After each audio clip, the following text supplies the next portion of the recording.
Oi, gente querida, linda, amada do meu coração. Nós estamos dando sequência a Mateus, hoje no capítulo 21. Nós vimos que Jesus da Galileia passou pela Samaria, aconteceu aquele episódio dos 10 leprosos e só o leproso samaritano voltou para agradecer. E outras coisas mais foram acontecendo, como, por exemplo, a mais chocante de todas elas foi o pedido da mãe de Tiago e de João, rogando que quando Jesus viesse no seu reino, Tiaguinho ficasse de um lado, Joãozinho do outro, uma super proteção materna que indignou terrivelmente os outros 10 apóstolos.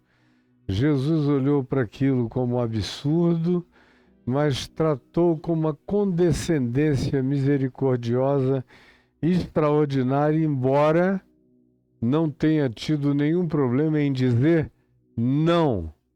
Não é para nenhum de vocês, não é uma determinação, não é fruto de um consenso, não é algo que a gente vá decidir, nem eu irei participar dessa decisão. Está reservado para aqueles a quem meu Pai decidiu que venham a ser os que se assentem à minha direita e à minha esquerda.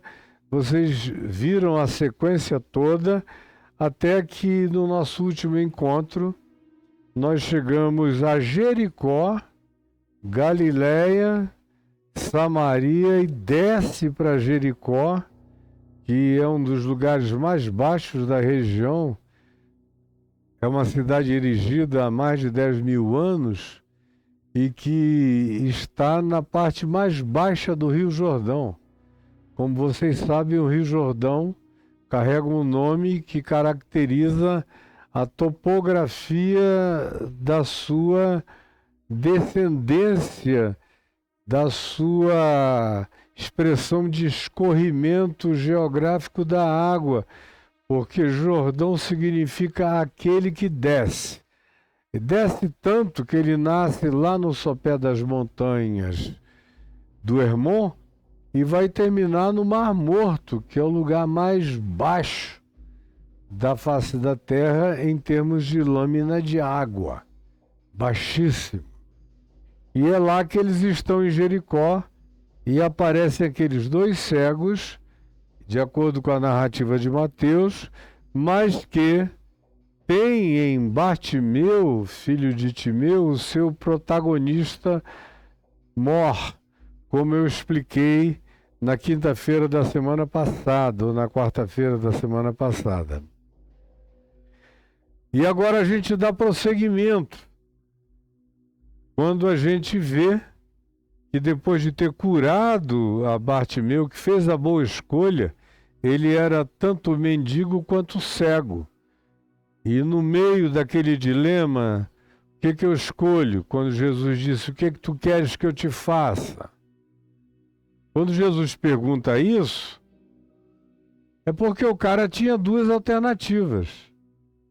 Ele era pauperíssimo mendigo, vivia esmulambado nas esquinas, machucado, desvestido, destituído e invisibilizado pelos olhares supremacistas e superiores, tanto quanto ele era cego. Mas ele faz a boa escolha. Ele, com dinheiro que poderia comprar facilidades para ele, jamais voltaria a ver. E ele é um homem sensato na sua dificuldade e no seu dilema. Ele prefere ver para poder enxergar o caminho, andar com as próprias pernas, não ser guiado por ninguém, tomar suas decisões, fazer as suas escolhas, construir a sua vida, trabalhar com dignidade um dia depois do outro, do que dizer, Senhor, como esses discípulos da teologia da prosperidade certamente fariam, especialmente nos dias de hoje, com a Eurolink do Elon Musk, prometendo que dentro de um ano a maior parte dos cegos com o implante do chip neural vai voltar a ver, e dentro de no máximo 3 anos os cegos de nascença estarão enxergando. Mas ele não titubeou, embora ele não tivesse nascido nessa era, mas no tempo em que ele nasceu, há 2.000 anos atrás, ele queria era ver. Quem vê se autodetermina. Quem vê escolhe seu próprio caminho. Quem vê não espera. É como a música do Geraldo Vandré. Quem vê sabe, quem sabe faz a hora, não espera acontecer. E ele então diz a Jesus: eu quero ver. E Jesus, condoído dele, imediatamente determinou, olhando para ele e para eles, que a visão lhes fosse dada e recuperada, e eles foram seguindo a Jesus estrada fora, numa alegria indizível. E agora era uma subida de Jericó na direção de Jerusalém, que naquela topografia do sul da Judéia era o lugar mais alto para se atingir, era Jerusalém, que está 800 metros acima do nível do Mar Morto. E eles foram seguindo a Jesus. E o verso 1 do capítulo 21 de Mateus diz: quando se aproximaram de Jerusalém, já na beiradinha, chegaram a uma aldeia que está lá até o dia de hoje, uma aldeia cheia de figueiras, um lugar interessante, antiquíssimo, e é vizinhíssimo da aldeia de Betânia, onde moravam Marta, Maria e Lázaro, e foi onde também Jesus, que gostava de pernoitar na casa desses amigos, ressuscitou a Lázaro, e o que foi o episódio final que deflagrou o ódio do Sinédrio, que decidiu assassiná-lo, como vocês bem conhecem a sequência da história. Pois bem, quando chegaram ali, que já dava para ver Jerusalém, naquela virada de quem vem subindo o Monte das Oliveiras e começa a enxergar as muralhas de Jerusalém, em Betfagé, essa visão já está bem conflagrada. O que aconteceu é que Betfagé já está erigida sobre o Monte das Oliveiras. E aconteceu que enviou Jesus 2 discípulos, 2 dos 12 que tinha, não se menciona-lhes o nome, dizendo-lhes: ide à aldeia. E a aldeia era Betfagé, ali ao lado, bem juntinho, metros. Se você andar 300 metros, você está em Betfagé. Chegando no Monte das Oliveiras, ide à aldeia. E aí está, que bem está diante de vós. E logo, sem esforço, sem precisar procurar, achareis presa uma jumenta. Embora o texto de Lucas 19, João 12, deem ênfase não na jumenta, mas no jumentinho, filhote dela que estava ali do lado. E a ênfase era tão grande no jumentinho que se diz que era um animal sobre o qual, preste atenção, nenhum homem, nenhum ser humano jamais havia montado.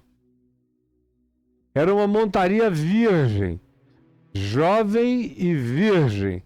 E Jesus disse: tragam-nos, porque para levar o jumento virgem, era essencial que se levasse a mãe dele.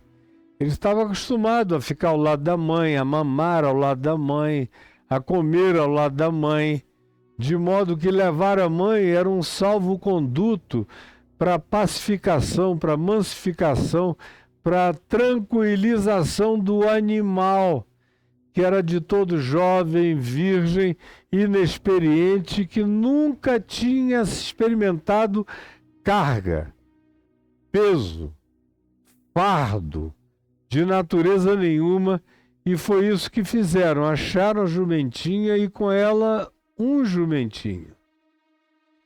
E Jesus disse: despreendei-a e trazei-mos, porque despreendendo a mãe, o jumentinho já queria ir junto, então levá-lo era a coisa mais natural. E Jesus usa a lógica da natureza, a lógica da ascendência materna animal, a lógica da necessidade do mamar, a lógica da dependência do filhote de sua mãe. Mas ele diz: trazei-mos.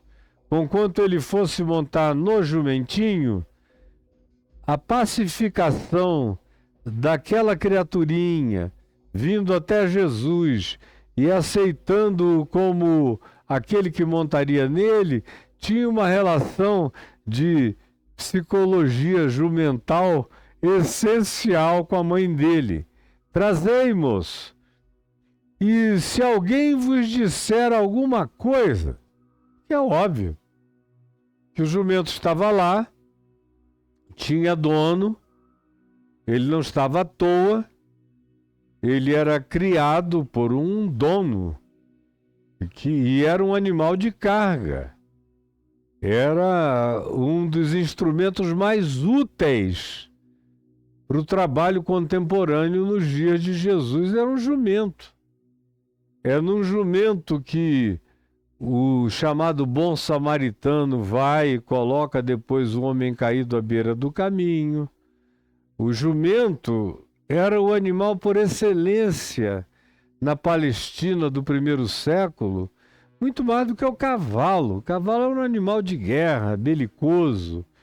Os judeus não tinham nem mesmo cultura de criação de cavalos.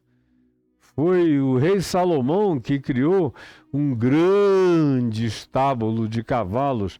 Mas se você vir nos dias de Davi, pai de Salomão, o animal por excelência era o jumento. O próprio filho de Davi, Absalão, morreu montado num jumento quando passou embaixo de um arbusto cheio de espinhos. Ele que tinha um cabelão que pesava quilos e era enorme, e ele, um homem alto, ficou preso pelo cabelo nos arbustos e foi executado contra as ordens de Davi, o que incorreu em punição para quem executou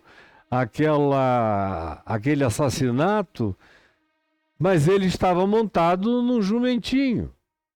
E os jumentos eram o animal, era o fusquinha antigo dos anos 50, 60 e 70 no Brasil, era o que se usava para locomoção.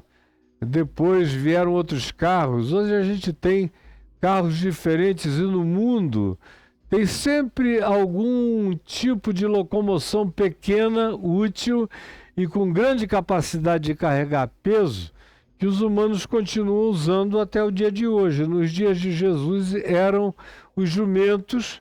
Nesse caso, a jumenta tinha mais capacidade, mas o jumentinho cumpria a profecia, que a gente vai ver mais adiante.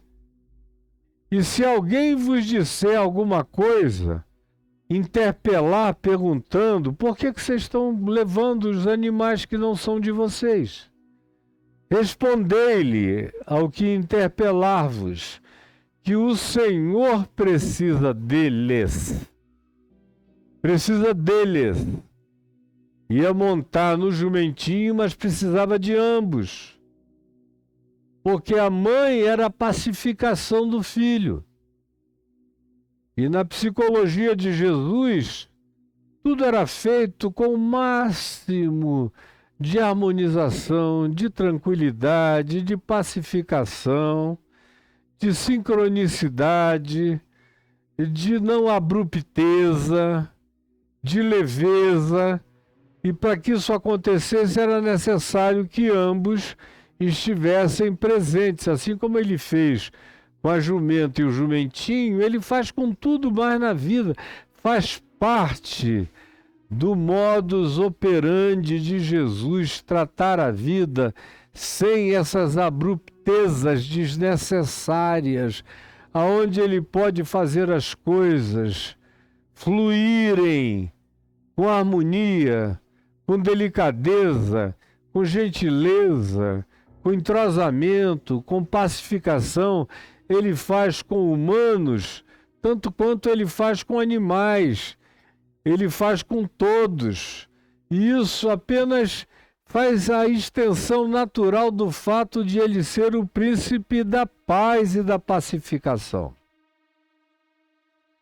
Então o Senhor precisa deles e logo os enviará de volta. Ele não está pegando para tomar posse.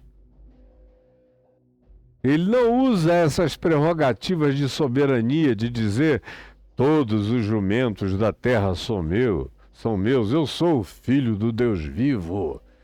Só se um pastor hoje em dia dizer, se sinta é muito agradecido de eu estar dando o privilégio a você de escolher seu carro, sua casa, seu sítio, seus bens, seus animais para servirem a mim, porque eu sou um servo do Senhor, um ungido do Senhor, e você que agradeça, como a canalice eclesiástica pratica nos nossos dias.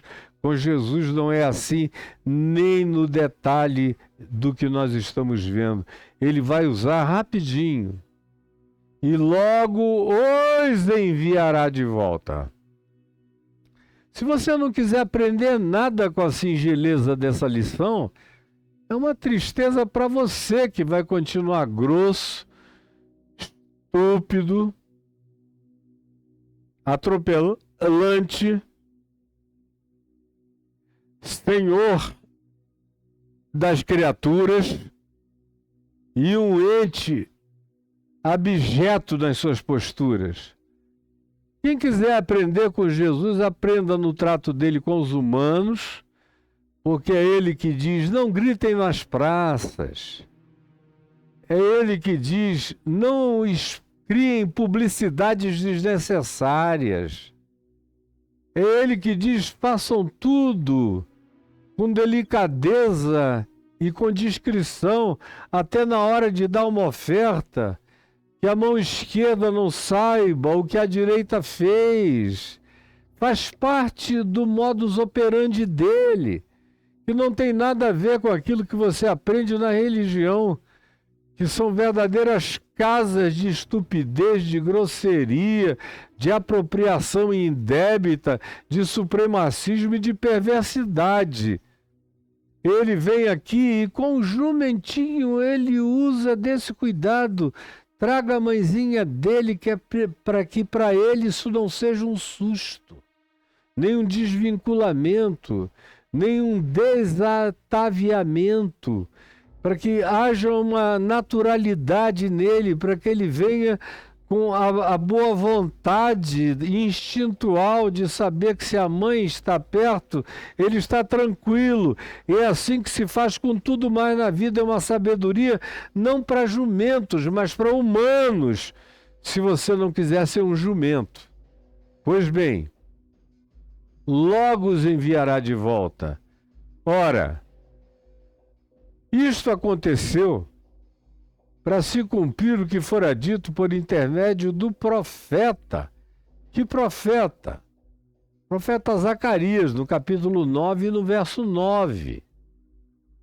E aí, para você entender o cumprimento dessa profecia em Zacarias 9:9, você tem que ler Zacarias 9:9 tendo Jesus como chave hermenêutica. Porque, de fato, em Zacarias 9:9, você encontra o cumprimento dessa profecia. Tragam o jumentinho, e para que se cumpra essa profecia. Agora, ele isola essa profecia do resto da continuidade do texto. Porque a continuidade do texto aqui em Zacarias, no capítulo 9, no verso 9, é dantesco, é horroroso. E Jesus não veio para cumprir isto aqui. Olha só o que diz no verso 9 de Zacarias 9. Alegra-te muito, ó filha de Sião. Filha de Sião era uma expressão para designar os filhos da fé, os filhos da esperança, os filhos do retorno, os filhos da genuinidade, do serviço reverente a Deus e do culto sincero. Sim, alegra-te muito, exulta, exulta. Entra em estado de estupefação quando tu vires essa profecia se materializando. Ó filha de Jerusalém, eis aí te vem o teu rei. Eis aí te vem o teu rei. E não é rei com R minúsculo, é rei com R maiúsculo, é rei Messias, é rei Cristo, é rei ungido absoluto, é rei sobre Salomão, sobre Davi, é o rei filho de Davi que reina sobre Davi, acerca de quem o Salmo diz que Davi o chama, olhando para o alto, de meu Senhor. Aí vem o teu rei justo. Então, portanto, não era Davi, que não chegou a ser nunca um homem absolutamente justo. Muito menos Salomão, muito menos qualquer rei de Israel. Todos eles estavam cheios de falhas, defeitos. Mesmo os melhores carregavam os seus flaws, carregavam as suas tortuosidades, porque não há nenhum justo, não há nenhum sequer. Mas vai e pega, porque no dia que vocês virem isso acontecer, aquele que montar sobre esse jumentinho, sobre este filho de jumenta, é o justo absoluto, é o Salvador total. Mas é o Salvador humilde, que não vem com coroas e diademas, que não vem montado numa carruagem, não vem com glórias e cavalos, não é precedido por um exército, não tem guarda-costas, não chega com ostentação, não sai de um Porsche, nem vai sacudindo um relógio de ouro com essa ostentação patética dos emergentes. Não, é o rei humilde. Porque Jesus é o rei humilde, tudo que ele fez, fez com humildade.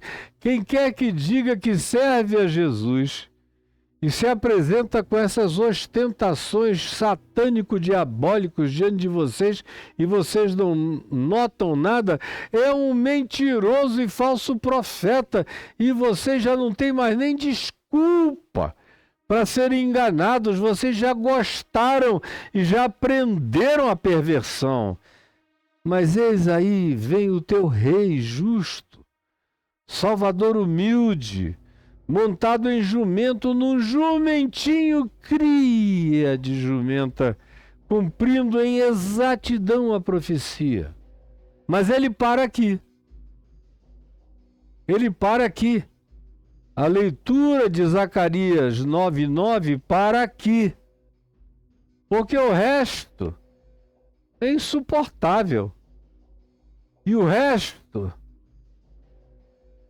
tinha tido um cumprimento passado que nem pode se aguardar no futuro. Porque a tribo de Efraim, que vai ser mencionada aqui, já desapareceu há muito tempo.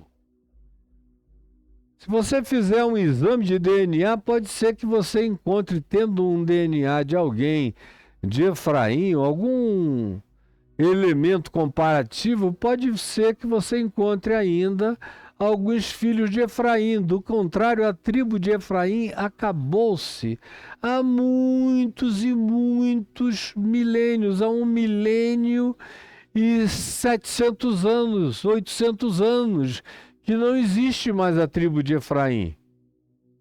Ela existe como simbolização na Escritura, mas não mais como concreção genético-histórica palpável de nenhuma natureza. Só gente muito ignorante que não conhece a história do Velho Testamento é que fica pensando nas 12 tribos de Israel. Estão intactas por aí, desapareceu tudo. Até mesmo a tribo chamada de Judá, porque habita a Judéia, onde está Jerusalém, não tem mais nenhuma integridade genético, física, de DNA. E essa é a razão pela qual em Israel, eu vou repetir pela 10ª vez, não se pode fazer exame de DNA, porque os exames de DNA que são feitos com habitantes considerados judeus puro sangue em Israel, mostram que todos eles são pangarés, que nem mais o DNA é puro. Tem gente que se jacta lá de ser filho de Abraão segundo a carne, especialmente os sionistas, mas eles têm um percentual mínimo de DNA de Abraão. Às vezes o cara tem um DNA muito mais carregado de germânicos, de polacos, de gregos, de ingleses, de espanhóis, de outros grupos humanos que não judeus. Então, nem nesse sentido, isso é veraz. Por isso, para não criar uma relativização total no supremacismo religioso dos que habitam Israel, achando que eles são judeus puro sangue e não são, é que é proibido fazer teste de DNA em Israel. Se você quiser fazer, vá para outro país, lá eles não fazem. E a sequência no verso 10 é totalmente antagônica ao que Jesus veio fazer. Na realidade, Jesus repreendeu os que queriam que ele fosse um rei belicoso, que entrasse em Jerusalém, acabasse com o sinédrio de perversos, destituísse Pilatos, declarasse guerra a Roma, invocasse legiões de anjos, de extraterrestres alienígenas poderosos de outras naturezas, com os seus aparatos, com as suas espadas de fogo, de laser, ou de qualquer que seja a natureza energética, ou a sua capacidade de fala, de queimar com os olhos, de declarar palavras que secariam qualquer um e qualquer coisa. Era isso que se queria que esse rei, Messias, fizesse, mas esse é o rei humilde, que não vem montado numa biga egípcia, ele vem num jumentinho, que não estava preparado para nada, nem para correr. Tinha que ser uma descida rápida, e era descida, não era subida. Porque se fosse subido, o jumentinho nem aguentaria o peso, era na descida com a mãezinha dele ao lado. E é uma descida curta. É uma descida que eu já fiz, desculpem, mas eu vou usar uma expressão superlativa, eu já fiz milhões de vezes aquela descida a pé. Mas o verso 10 não estaria em vigor, Jesus não veio para cumpri-lo. A profecia para na eleição do texto feito a partir do que Jesus veio fazer. Portanto, ele é a chave hermenêutica para a gente entender Zacarias 9:9. Porque do verso 10 em diante diz: destruirei os carros de Efraim. Que era o exército mais forte que Israel tinha naquele tempo, ou nos dias antes, porque nos dias de Jesus, Efraim era só um nome da tribo, lá na região norte de Israel, mas já nem tinha mais a tribo de Efraim. E os cavalos de Jerusalém, que desde os dias de Salomão já não estavam presentes, e o arco de guerra será destruído. Jesus não veio para fazer isso. Ele anunciará paz às nações. Isso sim, ele veio para fazer e disse: ide por todo mundo e pregai o evangelho da paz a todas as nações. E o seu domínio se estenderá de mar a mar, o domínio da pregação do evangelho, do anúncio da graça, do evangelho da graça. Vai cobrir o Eufrates. Por que o Eufrates? Porque era o lugar da Babilônia, é o lugar da Ásia Menor, da Turquia. Toda vez que eu estou na Turquia, eu passo em cima do rio Eufrates. Passo mais de uma vez. Às vezes a estrada serpenteia o Eufrates. Então, eles tinham ido para o cativeiro em Babilônia, ficaram lá com os medos, com os persas. Foi de lá que eles receberam a liberdade proclamada por Ciro o Grande para voltarem para a terra de Judá. Então é uma referência simbólica ao exílio. Vocês que estiveram exilados, a mensagem do rei humilde vai chegar até ao coração do exílio onde vocês estiveram presos. Não é uma profecia para dizer que Israel tem que ser dona de tudo, desde o Nilo até o Eufrates. Como os rabinos sionistas proclamam hoje em dia, só se for para criarem a Terceira Guerra Mundial. Porque para ser dono e se apropriar do Nilo até o Eufrates, tem que tomar o Egito, tem que tomar a Jordânia, tem que tomar a Síria, tem que tomar o Líbano, tem que tomar o Iraque, tem que tomar a Turquia, tem que ser uma potência absoluta no Oriente Médio e ninguém aceitaria isso. E o que viria seria uma guerra de natureza atômico universal. Mas o pessoal não consegue nem raciocinar, porque não conhecem o contexto bíblico e não leem a Escritura tendo Jesus como chave interpretativa. Sim, o domínio sobre o qual se fala aqui é do anúncio dessa palavra que chegaria a tantos lugares, até as extremidades da terra. Me alcançou no Amazonas. A palavra do rei humilde, que desceu o Monte das Oliveiras num jumentinho, me alcançou no Amazonas. Israel nunca será dono do rio Amazonas, nem do Eufrates, nem do Nilo. Isso está aqui apenas como determinação vinculada aos lugares onde eles estiveram em exílio. Até nos lugares onde vocês foram escravos, a palavra do rei humilde chegará com graça de boa nova libertadora. É isso que se está dizendo aqui. Quanto a ti, Sião, por causa, aí vem uma sequência de coisas. O verso 12 tem uma expressão linda, diz: voltai à fortaleza, ó presos de esperança, que é uma mensagem em Zacarias que eu já preguei várias vezes sobre essas pessoas que tiveram o coração aguilhoado pela esperança. Gente que não consegue quebrar o laço da esperança na vida.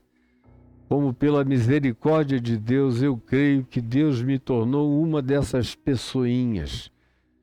Eu estou preso à esperança até o último tempo da minha vida na terra e eternamente, porque eu sou salvo na esperança da vida eterna. Pois bem, dito isto, cumprida a profecia de Zacarias 9:9, só dá para ser entendida no recorte que se faz se você ler a Escritura tendo Jesus como chave interpretativa.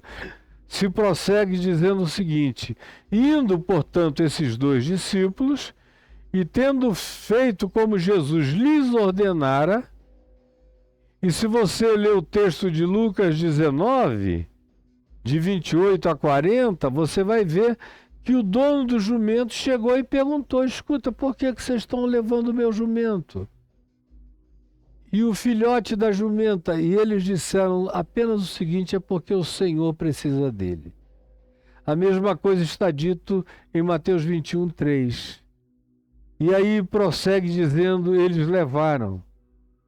E tendo feito como Jesus lhes ordenara, trouxeram a jumenta e o jumentinho. Então puseram em cima deles as suas vestes, não as vestes de Jesus, porque Jesus não ficou despido. Ele andava com uma túnica toda tecida de alto a baixo, sem costura, que deve ter sido um presente muito, muito interessante e carinhoso que ele recebeu, porque não é fácil fazer uma túnica sem remendos, sem costura, de alto a baixo, inteira. E abaixo disso ele andava cingido com um cingimento que hoje em dia a gente chama de cueca. Então não foi com a roupa dele, foi com a roupa dos circunstantes, a roupa dos discípulos, a roupa da multidão. Eles foram tirando capas, túnicas e cobriram a jumenta e o jumentinho, puseram em cima deles as suas vestes, e sobre elas Jesus montou. E a maior parte da multidão estendeu as suas vestes pelo caminho, a maior parte. Como eu disse, não é um caminho de 1 quilômetro, é uma descida. Depois você atravessa o Vale do Cebron e começa a subida, naquele tempo, as escadarias que levavam à esplanada do templo. Mas não é uma jornada de 2 quilômetros. Era um caminho curto. Por isso eles disseram: é só uma entradinha e logo depois a jumenta e o jumentinho estarão de volta. E a maior parte do povo forrou o caminho com as suas vestes. Outros cortavam ramos de árvores. E tem abundância ali, ramos de oliveiras, de ciprestes, de figueira. Fizeram um caminho de folhagens para Jesus passar. E espalharam por toda aquela estrada, que, como eu vou repetir pela 4ª vez, não era longa. E as multidões, tanto as que o precediam, porque tinha um grupo andando na frente, como aquelas que o seguiam, era o pessoal que vinha andando atrás. Ambos os grupos, os dianteiros e os da traseira, clamavam o mesmo clamor, que era o cumprimento do Salmo 118. O cumprimento do Salmo que diz: Hosana ao filho de Davi, bendito o que vem em nome do Senhor, hosana nas maiores alturas. Quando você vê isso aqui, é o Salmo 118, versos 25 e 26. Fica bem claro que se está falando de um cumprimento de uma profecia que estava para além de Davi, para além de Salomão, para além de qualquer realeza anterior ou contemporânea. Era o cumprimento de algo que só poderia ser enxergada pelos humildes de espírito. Os que não fossem humildes de espírito, era um espetáculo patético. A marcha para Jesus não ia querer essa cenografia aqui. É muito pouca gente. Um caminho sem barulho. E ainda sentado no jumentinho, que coisa mais pobre. Esse grupo de pessoas fazendo esse gesto. E ele entrou. E você não vê nenhuma autoridade romana indo para lá, ou uma escolta de centuriões, ou qualquer tipo de autoridade superior. Não.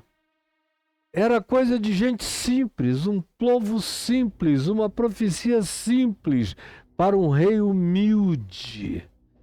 Pessoal, hoje em dia, na teologia do domínio e na teologia da prosperidade, quer fazer de Jesus quem ele nunca foi, quem Satanás propôs que ele fosse, lá em Mateus 4, e ele repreendeu o diabo porque disse: não, comigo não. Mas os crentes querem justamente o que o diabo ofereceu como tentação, e os crentes apelidaram de cumprimento da promessa de Deus. Que coisa mais patética. Pois bem, e entrando ele em Jerusalém, depois de percorrido esse caminho, toda a cidade se alvoroçou depois que ele chegou lá dentro. E perguntavam: quem é este? Vocês vejam como Jesus era estranho a Jerusalém. Estranho. Nunca foi a cidade dele. Ele nunca teve prazer especial em Jerusalém. Quando ele iniciou seu ministério, ele podia ter ido morar em Jerusalém, mas Jerusalém ele sabia que era o lugar da morte, do assassínio, do homicídio, dos poderes do supremacismo que mata, como a gente assiste até o dia de hoje. É de lá que procedem as ordens de genocídio, de execução, de holocausto semítico, porque eles estão matando seus próprios irmãos, filhos de Abraão. Os palestinos são filhos de Abraão, segundo a carne. E provavelmente tenham um DNA de Abraão menos alterado do que os próprios judeus de Jerusalém. Mas quando ele entrou em Jerusalém, ele era tão estranho a Jerusalém, Jerusalém estranha a ele, que perguntaram: quem é este? Vocês vejam a total falta de intimidade entre Jesus e Jerusalém. Ele tinha ido lá antes, sim, algumas pouquíssimas vezes. Mas ele nunca achou que aquele fosse um lugar salutar para viver, para morar. Era a capital da hipocrisia, do supremacismo, do ódio, da superioridade sobre os outros, da aristocracia arrogante. Era Jerusalém, da classe sacerdotal enciumada, ciumenta e com potencial homicida horroroso. Era a capital dos fariseus, era a capital de todos os que queriam ter poder e gostariam de aparecer e de se visibilizarem. Era a capital do Sinédrio, do Knesset, das autoridades judaicas. Era a capital do poder. E como Paulo veio a dizer, e se você não quiser ser apenas um ouvinte negligente da palavra, abra em Gálatas, no capítulo 4, e leia o capítulo 4 todo de Gálatas, onde Paulo fala de Jerusalém, dizendo que aquela era uma cidade que só gerava para a escravidão, só gerava para a morte, para a eliminação, que era a cidade da arrogância, que só tinha um nome irônico de cidade da paz, mas era onde nunca houvera nem haveria paz. Era a cidade chafurdada e encharcada, e que espojou o sangue dos profetas todos que falaram em nome de Deus, e nenhum deles morreu na Galileia. Todos eles morreram em Jerusalém. É por isso que Jesus vai dizer logo depois: Jerusalém, Jerusalém, que matas os profetas e apedrejas a todos os que te foram enganados, que não reconheces nunca as oportunidades de graça, de salvação, de visitação, de amor de Deus. A presunção de vocês religiosa é tão grande que vocês são mais cegos dos que os cegos de visão, de nascença. Vocês não enxergam nada, nasceram cegos pela arrogância religiosa. Assim é Jerusalém. Por isso, até Jesus, que tinha feito milagres lá, já tinha curado pessoas lá, já tinha mandado a mulher adúltera de João 8 ir embora para casa sem ser apedrejada, já tinha curado no poço de Betesda, já tinha feito coisas lá desde a juventude, quando deixou os escribas, os fariseus e os mestres da lei perplexos com a sua sabedoria aos 12 anos de idade. Mas Jerusalém só se interessa por Jerusalém. Nós somos o lugar da bênção.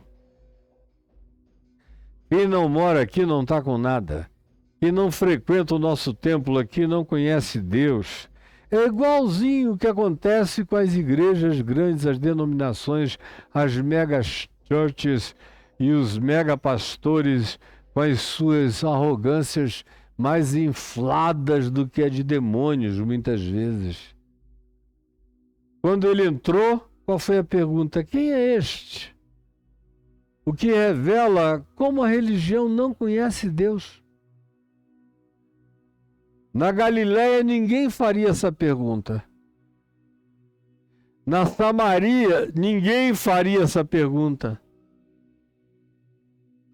Eventualmente, na região da atual Jordânia, onde estava Geresa, Gadara e uma quantidade grande de outras cidades das Decapólis, ninguém faria essa pergunta. Eventualmente nem em Damasco, na Síria. Todo mundo sabia quem ele era, menos em Jerusalém. Ou não sabiam ou queriam dar uma de superiores. A gente não vai nem reconhecer quem é esse cara. O que cabe a ele é a nossa ignorância deliberada. Quem é este? Como às vezes a gente encontra, chega em lugares onde todo mundo sabe quem você é, mas eles fingem que nunca te viram antes e dizem, e esse cara aí? Mas nesse caso aqui, as duas coisas podem estar em operação. Tanto a ignorância de quem nunca prestou atenção no que era a manifestação personificada do seu Rei Salvador, porque sendo humilde não lhes interessava, porque não chegando com um séquito real não lhes importava, porque chegando com humildade era objeto do seu desprezo, porque desprezavam tudo que fosse humilde, ou por causa da sua arrogância, que mesmo sabendo quem era Jesus, fingiam que sabiam quem ele não era. Ele não vai receber like nenhum aqui, que a gente finge que não sabe quem ele é. E as multidões clamavam, as que tinham vindo com ele da Galileia, da Samaria, de Jericó, dos outros lugares, clamavam e diziam, este é o profeta Jesus de Nazaré da Galileia. Este é o profeta Jesus de Nazaré da Galileia. E eu quero concluir hoje aqui. Amanhã eu tenho muito mais para falar. É quando Jesus entra no templo e expulsa aqueles cambistas mercenários. Que era o que ele faria hoje aqui em praticamente todas as igrejas do Brasil.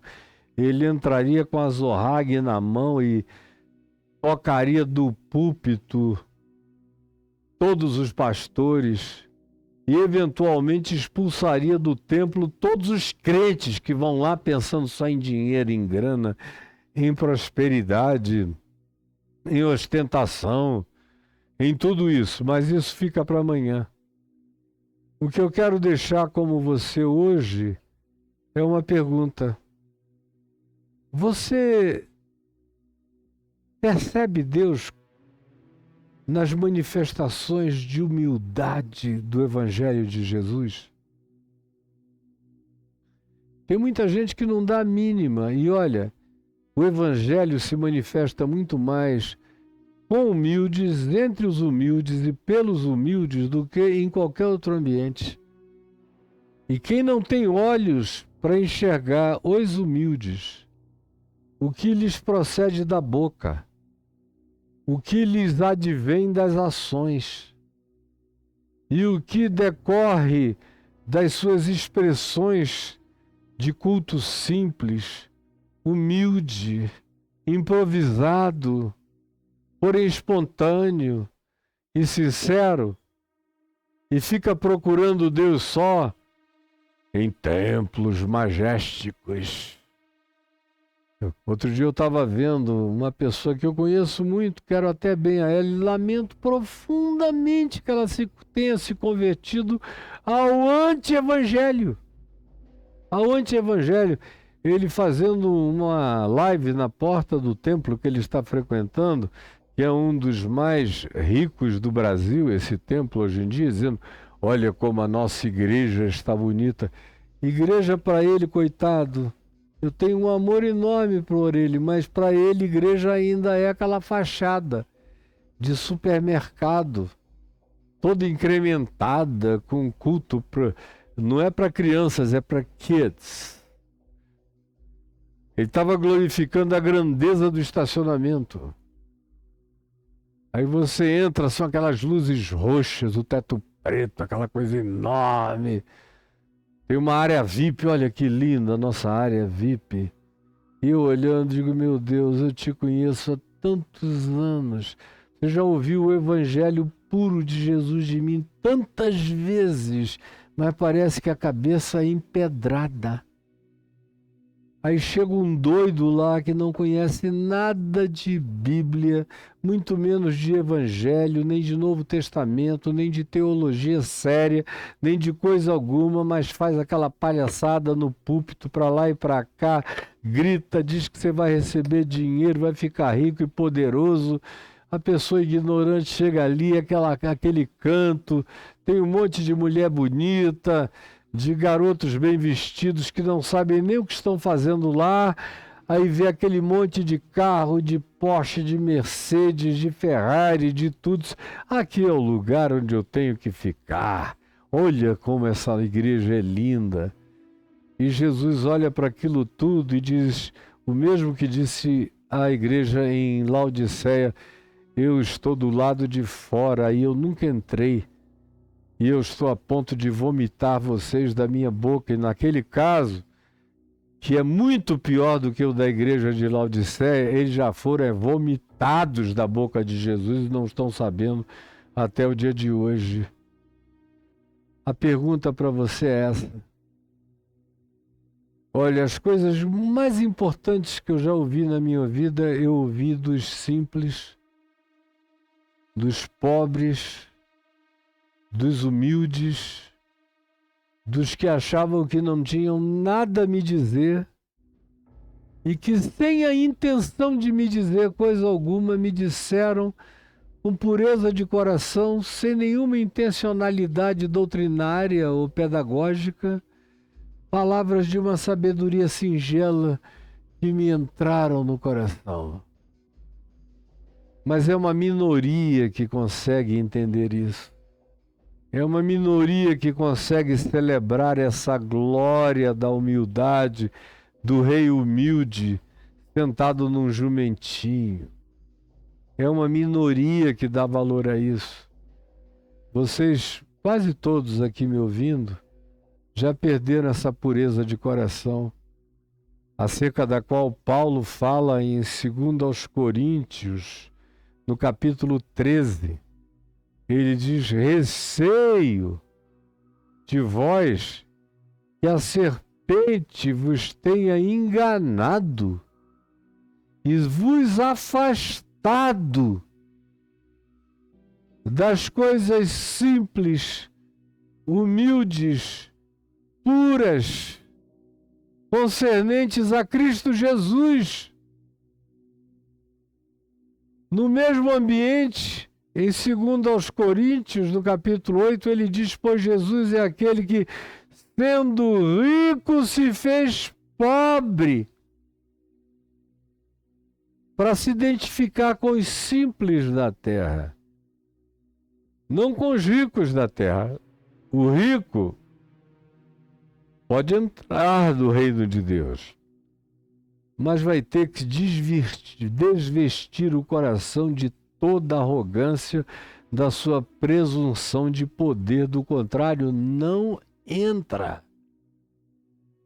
E essa moçada todinha que está aí glorificando dinheiro, poder, riqueza, como a minha mulher ontem soltou uma pérola, quando disse, são todos discípulos de mamão com mel. A expressão mamão com mel todos nós gostamos e conhecemos. Agora, o que se está ensinando por aí é mamon, que significa dinheiro no contexto do Novo Testamento, mamon com mel. Botam mel em cima do mamon e as pessoas vão lá. Agora, se você chega na sua humildade, eles nem te enxergam. E ainda perguntam, quem é este? Porque a gente só reconhece pessoas poderosas, famosas, interessantes, ricas, que se apresentam e a gente não tem como negar a chegada delas, gloriosa e poderosa. Vocês nunca enxergarão Jesus. Para gente como você, Jesus está oculto. Você o verá e não o enxergará. Ele entrará e você dirá, quem é? Como se Jesus, do jeito que Jesus é nos evangelhos, entrasse na maioria absoluta das congregações, das mega churches do Brasil e do mundo, a maioria não ia nem reconhecer, porque ele teria que chegar e avisar antes. 8 seguranças iriam na frente, enormes, poderosos, armados. Avisariam antes os seguranças da igreja, estou chegando aí com o chefe. Aí já iam mandar botar um tapete vermelho, como eu vejo acontecer. Como já tentaram fazer comigo no passado, quando eu era a unanimidade de todas as unanimidades nacionais, dentro da religião e fora da religião. Eu cheguei a alguns lugares em que tinha tapete vermelho, eu falei, olha, eu não entro aí se vocês não arrancarem essa porcaria da minha frente. Não, o senhor tem que entrar. Houve lugares onde eu cheguei que tinha gente com trombeta, 4, 5 trombetas, um lugar tinha 7 trombetas de um lado, 7 do outro, para anunciar a minha entrada triunfal naquele templo para milhares de pessoas. Eu falei, não entro aí. Mas que é isso, pastor? Eu digo, não entro aí, é contra tudo em mim. Eu só vim pregar o evangelho. Se vocês são assim, eu vou embora. Eu entro pelos fundos. E na hora de me apresentarem, digam apenas que eu vim pregar o evangelho.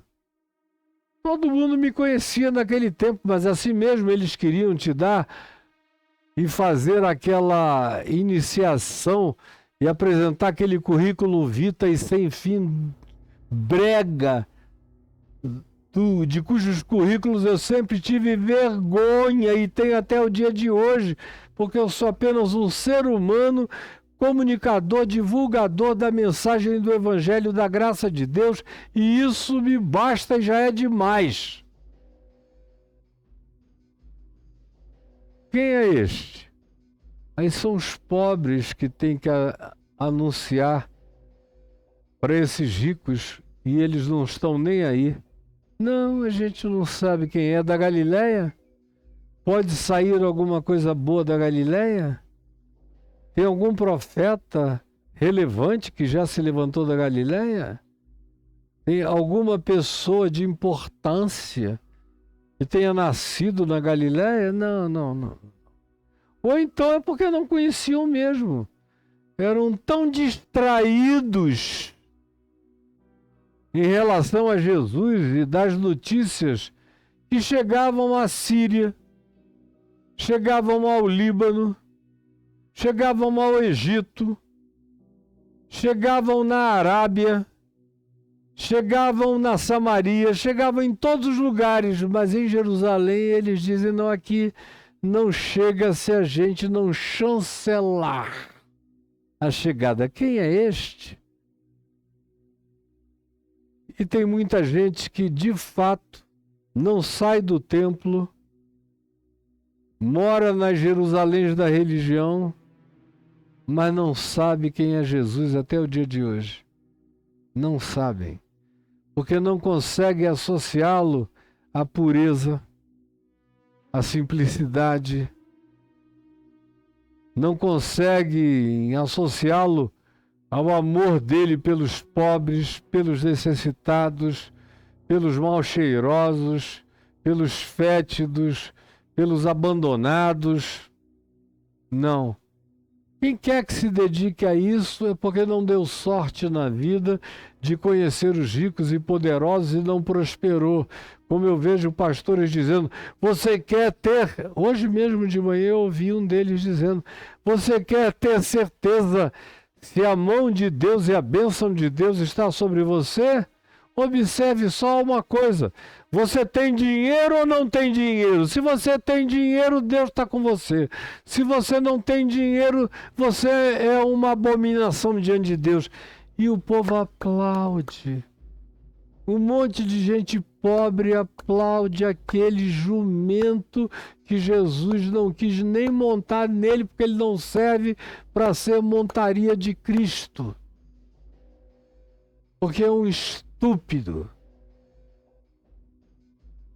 Mas se você não abrir os olhos para enxergar a ação de Deus na simplicidade, na humildade, na pureza, na postura de não ostentação, de graça, de espontaneidade total que chega sem nenhuma pretensão, se você não tiver olhos e coração para enxergar Jesus aí, e Jesus ainda foi mais longe, você tem que me enxergar naquele que, tendo fome, não tem o que comer, tendo sede, não tem o que beber, estando nu, não tem o que vestir, sendo forasteiro, não tem aonde se abrigar, estando preso, não tem ninguém que o vá visitar.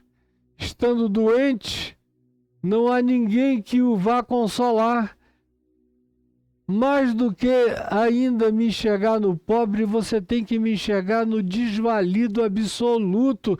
Se você não tiver olhos para me ver aí, e se você vier com o argumento da teologia da prosperidade, dizendo, não, Senhor, a gente teria te reconhecido no teu Jaguar, no teu Porsche, no teu Audi, no teu Mercedes, porque seria um sinal da tua vinda e nós teríamos te glorificado. A gente nunca imaginou, nós nunca te vimos em condições miseráveis, porque nós nunca te associamos à carência humana. E Jesus diz em Mateus 25, que dirá a esses, apartai-vos de mim, a palavra é forte, chega a dói dizer, apartai-vos de mim, malditos. Vão fazer companhia ao diabo e seus anjos, porque vocês se tornaram perversos e ficaram perversos de tal maneira que foram cegados pela perversidade. Essa é uma palavra simples e singela, carregada de uma mensagem poderosa, rascante, ferina, essencial e imprescindível. E quem tiver ouvidos para ouvi-la, ouça, porque é assim que diz o Senhor. É assim que diz o Senhor. E os pobres corroboram dizendo, este é Jesus, o Nazareno da Galileia, que vem da terra dos pobres, para confundir os presunçosos. Agora, tem gente que não aguenta ouvir nem 5 minutos dessa mensagem, porque isso causa coceira nos seus ouvidos. Como Paulo disse que seria, não aguentarão ouvir a mensagem do Evangelho, porque ela se lhes tornará insuportável. Então, separe-se de Deus, porque você não aguenta a insuportabilidade da verdade do Evangelho de Jesus. E vá para onde ele diz que você irá, vivendo do jeito que você até hoje escolheu viver. Senhor Jesus, eu quero te implorar que para o coração de alguém ou de alguns, ou quem sabe por uma misericórdia extremosa, no coração de muitos, essa palavra entre e eles se convertam e eles se enxerguem e eles percebam e eles renunciem à loucura que abraçaram e acolham o Rei humilde, que vem não com ostentação de nenhuma natureza, mas na pureza com a qual viveu, com a qual morreu, e na qual ressuscitou em glória, e não se deixou conhecer nem ver pelos poderosos da ostentação no templo e na aristocracia de Jerusalém, mas apareceu às prostitutas convertidas, às ex-endemoninhadas salvas como Madalena, aos humanos simples da Galileia, as pessoas que mantiveram a esperança pura no coração. Esses foram aqueles que foram testemunhas da tua ressurreição. Não apareceste na casa de Caifás, nem de Anás, nem no palácio de Pilatos, nem no templo de Jerusalém, nem no pináculo do templo, mas nas portas fechadas, para as pessoas humildes, e apareceste a mais de 500 irmãos de uma vez só, nas campinas da Judéia e da Galileia, porque tu sempre fizeste opção preferencial pelos puros, simples e humildes de coração, porque tu és manso e humilde de coração. E somente aqueles que, tendo o mesmo coração, ouvem a tua voz, é que recebem descanso para as suas almas, como tu disseste que seria, em nome de Jesus. Amém, amém e amém. Que Deus abençoe você. Você está vendo passar aqui um Pix de um CPF, escrito Caio e Adriana, é para quem pede que a gente passe esse Pix aqui, porque dizem, Caio, eu queria mandar alguma coisa para o sustento particular e íntimo da tua vida e da tua casa. Então é esse Pixzinho aí. Agora, se você quiser ajudar o meu ministério, que é o que faz tudo isso chegar até aí, eu tenho gente trabalhando aqui comigo em Brasília, outros trabalhando em Niterói, no Rio, outros trabalhando em São Paulo, na capital, no interior de São Paulo, outros trabalhando em Balneário Camboriú, em Santa Catarina, em outros lugares espalhados. É um time disperso por aí, me ajudando a fazer tudo que eu faço, porque sem eles eu não consigo entregar tudo que eu entrego, e não é só essa fala aqui, eu faço dezenas de outras coisas. Eu queria que chegasse a todos vocês. Para isso, você tem que ajudar o meu ministério, e é nesse CNPJ. Já anotou, teve tempo para anotar 1 milhão de vezes. Quando é Criança Esperança, fantástico, não sei o que, eles falam uma vez e todo mundo anota. Eu é que tenho que ficar repetindo? Não. Não é possível que você seja tão moco assim. Anote.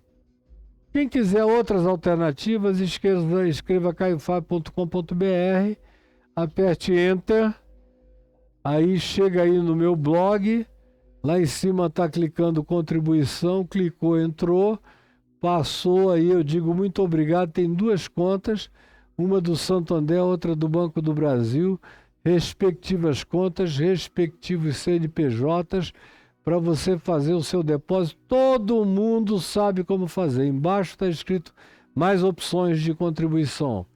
Clique aí, tem as mesmas contas do Santander e do Banco do Brasil para depósito ou transferência bancária. Embaixo, para quem gosta de programação, de programar 3 meses, 6 meses, 1 ano para frente, aí tem Visa, Mastercard, American Express, Diners Club, cartão Elo, para um depósito único ou aquelas contribuições programadas. Embaixo tem o PagSeguro, que você está cansado de saber como usar. E para quem está no exterior me vendo, eu não vou repetir, quem está no exterior me vendo e pronto, bastou, você entendeu, e que quer contribuir com amor, com alegria, com gratidão com o meu ministério, é o PayPal que você usa como sistema para fazer essa colaboração. Agora, minha grande alegria é que você escreva aí, caiofabio.com.br, escreveu /cursos, enter. Aí aparecem os meus cursos. Atrás de cada banner tem um vídeo meu explicando o que cada curso entrega. Jesus, a chave hermenêutica. Tem gente que diz, eu não sei nem o que é hermenêutica. É a arte da interpretação. Para você aprender a interpretar a Bíblia e para você ter uma referência para interpretar a filosofia, história, ciência. Você vai ter uma referência que não vai deixar você enganado jamais. Você não vai ter medo de nenhuma sabedoria, de nenhum conhecimento, porque Jesus é aquele em quem Paulo diz aos Colossenses, habitam todos os tesouros da sabedoria, da ciência e do conhecimento. Adote Jesus como chave interpretativa, faça o meu curso, e não só esse, dos demais cursos todos, você vai sair enriquecidíssimo de cada um deles. Agora, dito isto, que já foi repetido muitas vezes, eu quero mesmo é que você agora tenha acesso ao curso novo que eu fiz para você. Eu peguei os 150 salmos, os subdividi em centenas de salmos. O nome é O Poder dos Salmos. E está aí disponível no mesmo endereço, caiofab.com.br/salmos. E aí, lendo os salmos, tendo Jesus como chave hermenêutica, aquelas coisas que ficaram obsoletas, que adquiriram mal de Alzheimer nos salmos, que entraram em caducidade, em esclerose, são eliminadas, e nos salmos são poucas coisas, porque a maioria dos salmos são completamente evangélicos, no sentido de que carregam a qualidade do Evangelho de Jesus. Isso é o que significa a palavra evangélico, é o que carrega a qualidade do Evangelho. Por isso a chamada igreja evangélica pode ser chamada de qualquer nome, menos de igreja evangélica, porque ela não carrega a qualidade do Evangelho. Mas volta lá. O Poder dos Salmos. Está aí para você. Aí eu apliquei Jesus, a chave hermenêutica, e eles se transformaram em centenas de evangelhos aplicáveis ao cotidiano da sua vida, aos temas mais variados. Peça agora o Poder dos Salmos para você, e o endereço é esse, caiofab.com.br/cursos. Tá bom? Beijaço. Hoje eu estou de volta e ainda estou precisando fazer muitas coisas que eu deixei de fazer durante a minha ausência, e eu espero você no dia de amanhã para a gente continuar aqui no Evangelho de Mateus na sequência do que eu falei hoje. Beijaço, fiquem com Jesus e que o Senhor Jesus derrame sobre vocês o Espírito dele, o Espírito Santo. É o que eu peço em nome dele sobre todos os que de coração aberto e com boa vontade o invocarem e o acolherem, agora e sempre. Amém, amém e amém.